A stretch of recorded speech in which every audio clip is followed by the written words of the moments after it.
প্রিয় বন্ধুরা, আজ তোমাদের সাথে একটা আশ্চর্য ঘটনা শেয়ার করতে চলেছি।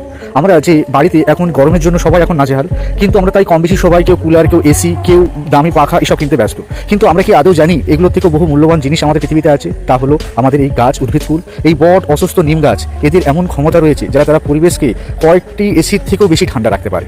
কিন্তু আশ্চর্যের বিষয় হলো এই গত 75 বছরে খুব বেশি বট বা অসুস্থ নিম গাছ লাগানো হয়নি। অসুস্থ গাছ 100%, বট গাছ 80% ও নিম গাছ 75% কার্বন ডাইঅক্সাইড পৃথিবী থেকে শোষণ করতে পারে। কিন্তু এই আধুনিক যুগে মানুষ ইউক্যালিপটাস, গুলমোহর ইত্যাদি পাতাবাহার বিভিন্ন রকম গাছ লাগাচ্ছে, কিন্তু আমরা জানি না এই যে ইউক্যালিপটাস গাছ যে এই জমির জলকে তারা শোষণ করে নিচ্ছে। তাই বায়ুমণ্ডলে যখন রিফ্রেশার থাকে না এই বট, অসুস্থ নিম, তখন পরিবেশের তাপমাত্রা তো বাড়বেই এবং জল তখন তো বাষ্প হয়ে উপরে উঠে। এই বন্ধুরা, এই গরম থেকে বাঁচার জন্য এসি, কুলার সমাধান নয়। আপনি 500 মিটার অন্তর একটি বট, একটি অসুস্থ একটি নিম গাছ লাগান, দেখবেন পৃথিবী অনেক দূষণমুক্ত হয়ে গেছে। সত্য গাছকে বলা হয় গাছদের রাজা, আর এর পাতাগুলো খুব চওড়া হয় এবং ডালপালাগুলো সরু হয়ে থাকে, যার জন্য অল্প বাতাসেই এরা দুলতে থাকে এবং একটি শীতল পরিবেশ সৃষ্টি করে থাকে। তাই বন্ধুরা, আপনাদের কাছে একটি ছোট্ট অনুরোধ, যদি ভালো লাগে প্লিজ